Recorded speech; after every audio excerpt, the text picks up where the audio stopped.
Herald की जो संपत्ति है एजेएल की, पंचकुला, चंडीगढ़, लखनऊ, दिल्ली, पटना, भोपाल, कोलकाता, मुंबई और बेंगलुरु, आप देखिए जरा, उत्तर से दक्षिण तक, पूरब से पश्चिम तक, हर जगह संपत्ति है। अब आपको मैं बताऊं, इस मामले में जो अलग अलग संपत्ति है वो करोड़ों रुपए की है, कई सौ करोड़ की संपत्ति है। अभी केवल लगभग 700 करोड़ की संपत्ति जब्त हुई है। एक ये संपत्ति मुंबई में हेराल्ड हाउस है, एजेएल हाउस जिसे कहते हैं, ये मुंबई में एक संपत्ति है। अगली तस्वीर दिखाई, ये लखनऊ में आप देख रहे हैं, एसोसिएट जर्नल्स, ये लखनऊ की संपत्ति है। इन सारी संपत्तियों पर एक्शन हुआ है। आइए अब सीधे और सरल भाषा में इस पूरे स्कैम को आपको समझाने जा रहा हूं, जिसमें आरोप है गांधी परिवार ने बहुत आसानी से सिर्फ कुछ लाख रुपए देकर कई 100 करोड़ की संपत्ति बना ली। कैसे? यहां से शुरू करेंगे। यह बात शुरू होती है जवाहरलाल नेहरू जी के वक्त से। कंपनी ये जो है एसोसिएट जर्नल्स लिमिटेड, ये कंपनी 5000 स्वतंत्रता सेनानियों के पैसों से बनाई गई। यह कंपनी 3 अखबार निकालती थी। अंग्रेजी अखबार नेशनल हेराल्ड छापती थी यह कंपनी, हिंदी अखबार नवजीवन भी छापती थी, उर्दू अखबार कौमी आवाज भी छापती थी। देश के प्रमुख हिस्सों में इसके दफ्तर थे एजेएल के। ये एसोसिएट जर्नल्स लिमिटेड को आप शॉर्ट करेंगे तो एजेएल हो जाएगा। पंडित नेहरू ने इसकी स्थापना की और कांग्रेस का मुखपत्र बन गया ये नेशनल हेराल्ड। इसकी स्थापना नेहरू जी ने की और फिर ये कांग्रेस का माउथपीस बन गया। जैसे शिवसेना का माउथपीस है, उसी तरह से ये कांग्रेस का माउथपीस बन गया। वो सामना है, ये नेशनल हेराल्ड है। 2008 में इसका प्रकाशन बंद हो गया। क्यों? क्योंकि 90 करोड़ के कर्ज में ये डूब गए। अब कंपनी को कर्ज से निकालना चुनौती थी, कैसे निकाला जाए? तो एक उपाय आया कि कंपनी कर्ज से भी निकल जाए और पूरी कंपनी की संपत्ति हमारी हो जाए। इसके लिए क्या किया गया?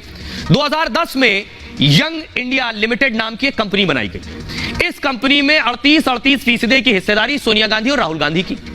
और इस कंपनी को एजेएल को कर्ज मुक्त करवाना था कि कर्ज से मुक्त कैसे हुई है, लेकिन पैसे इस यंग इंडिया के पास तो थे नहीं। इस कंपनी ने बड़ी समझदारी से, चालाकी से क्या किया? यह है Congress party. Congress party fund लेती है, इनके पास फंड का पैसा होता है, तो कांग्रेस पार्टी ने फंड के पैसे से 90 करोड़ रुपए इन्हें दे दिए यंग इंडिया लिमिटेड को। और यंग इंडिया लिमिटेड ने क्या किया? वो 90 करोड़ जो कांग्रेस पार्टी से लिए थे, इनका कर्ज अदा कर दिया।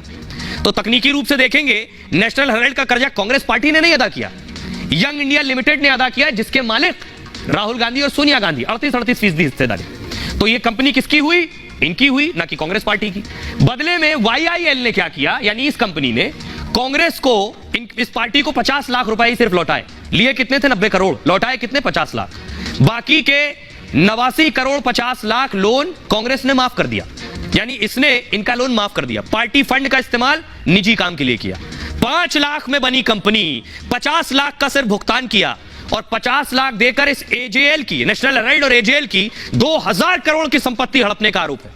आरोप है कि कंपनी कुछ दिन में ही 800 करोड़ की हो गई। यह कंपनी यानी वाईआईएल। 50 लाख रुपए जो इन्होंने कांग्रेस को लौटाए, उसका भी स्रोत नहीं पता है, किस सोर्स से दिए। अब आगे की कहानी देखिए। यह है सुब्रमण्यम स्वामी साहब, राजीव गांधी के कभी बहुत करीबी रहे, फिर बीजेपी में आ गए। नवंबर 2012 को सुब्रमण्यम स्वामी ने केस किया। केस में सोनिया, राहुल आरोपी बनाए गए।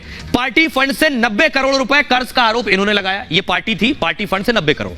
पार्टी फंड का पैसा निजी कंपनी में इस्तेमाल किया। एजेएल को 9 करोड़ जो शेयर थे वो मिल चुके थे। लोन के बदले ये शेयर इन्होंने ले लिए उसके, जिसमें एजेएल पर 99% कब्जा राहुल सोनिया का, इनकी कंपनी यंग इंडिया का हो गया।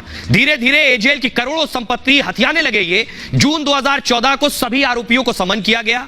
अगस्त 2014 को ईडी ने केस दर्ज किया। 2019 में 64 करोड़ की संपत्ति जब्त हुई। दिसंबर 2015 को सभी आरोपियों को जमानत हुई। 2022 में राहुल गांधी से, सोनिया गांधी से पूछताछ हुई और दोनों से जुड़ी 752 करोड़ की संपत्ति जब्त हो चुकी।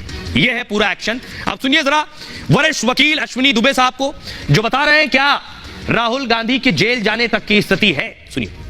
प्रथम दृष्टया तो चूंकि ये साबित हो गया है जो एजेंसी है, उस एजेंसी में कि इस तरह से जो है 751 करोड़ रुपए की जो ये प्रॉपर्टी है, वो प्रॉपर्टी इलीगल मींस से ट्रांसफर हुई है और उसको जो उसमें सेल और परचेज हुई है, जो उसमें ट्रांसफर हुए हैं, वो ट्रांसफर जो है लॉ के परव्यू के बियॉन्ड है। अब चार्जशीट फाइल होगी। चार्जशीट फाइल होने के बाद ये उस समय जो तथ्य निकल के आएंगे उस पर साबित करेगा कि क्या एजेंसी को इससे जुड़े हुए जो भी लोग हैं, जो प्रॉक्सिमेट लिंक है, जो प्रॉक्सिमेट चेन है, उस चेन को और इस्टेब्लिश करने के लिए कस्टोडियल इंटरोगेशन की रिक्वायरमेंट है। तो उस स्थिति में वो जो वहाँ पर अरेस्ट कर सकते हैं।